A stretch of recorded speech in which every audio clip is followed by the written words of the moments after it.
اور وہی طامت جو کئی جگہ سے سی آپ نے کئی جگہ سے پھٹی. اور حضرت عمر ایک دن عید کی نماز پڑھانے گئے تھے تو ننگے پیر ہی چلے گئے. لوگوں نے کہا جوتا، فرمایا ٹوٹ گیا تھا یار، پہننے کے قابل نہیں تھا. فرمایا ننگے پیر آ گئے ہو، لوگ کیا کہیں گے؟ فرمایا چھوڑو، عمر کے پاؤں ننگے ہیں لیکن عمر کے کردار میں تو کوئی شک نہیں نا. پیر ہی ننگے ہیں نا، کیا ہوا؟ چھوڑو اس بات کو.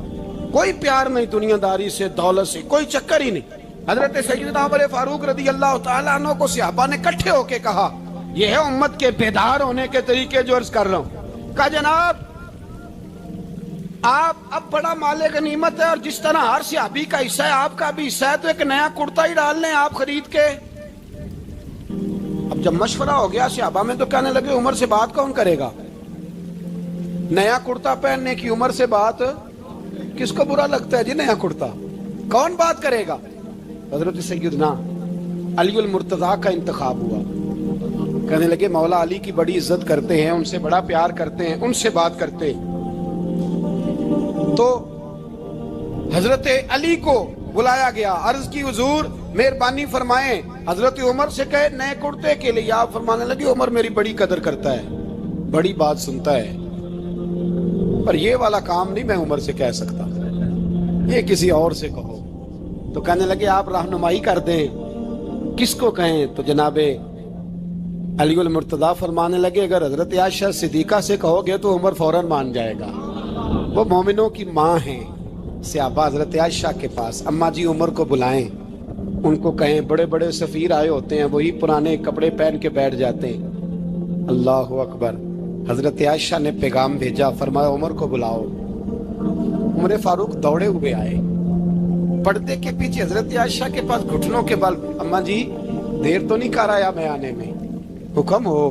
حضور کے گھر سے پیغام آیا، بڑے بڑے سفیروں کو چھوڑ کے بھاگے. حضرت عائشہ صدیقہ کہنے لگی عمر دیکھو جائز پیسے ہوں تو اسلام اچھے لباس سے منع نہیں کرتا، اب بڑا بڑا مال آیا ہے، اب تیرا بھی حصہ ہے، تو صحابہ کرام کی خواہش ہے کہ نیا کرتا پہن لو. بڑے بڑے سفیر آتے ہیں، حرج بھی کوئی نہیں، جائز بھی ہے، کوئی منع نہیں. حضرت عمر نے گردن جھکا، جی اماں جی، جی اماں جی، جی اماں جی. حضرت عائشہ کہتی ہیں بات ختم ہوئی، عمر نے گردن اٹھائی تو عمر کی داڑھی آنسوؤں سے بھری ہوئی. کہتی ہے مجھے کہنے لگے اماں جی میں تو صرف مسجد میں دیکھا کرتا تھا، آپ تو مصطفیٰ کو دن رات دیکھتی تھی، جس طرح کے کرتے آمنہ کے لال نے پہنے مجھے بھی پہنا دو، میں تیار ہوں، میں پہن لوں گا، میں تیار ہوں، پر جس طرح کے میرے نبی نے پہنے. حضرت عائشہ کہتی ہے میں پھوٹ کے روئی، میرا پلو آنسوؤں سے بھر گیا. فرماتی ہیں میں عمر کی بات سنتی گئی تو میرا پلو آنسوؤں سے، میں نے کہا عمر تو جا، تو ٹھیک ہے. فرماتی ہے عمر فاروق سلام کر کے اٹھے، امیر المومنین چلے گئے. اس کونے میں صحابہ چھپے ہوئے تھے، وہ آئے. کہا اماں جی کیا بات ہوئی؟ تو میں پھر رو پڑی. میں نے کہا کیا بتاؤں، تمہیں پرانے کرتے نظر آتے ہیں، اسے محمد عربی کے جلوے نظر آتے ہیں، اسے رسول اللہ کا رنگ نظر آتا ہے، اسے وہ غلامی نظر آتی ہے. عمر کو دنیا سے پیار. اللہم صل علی سیدنا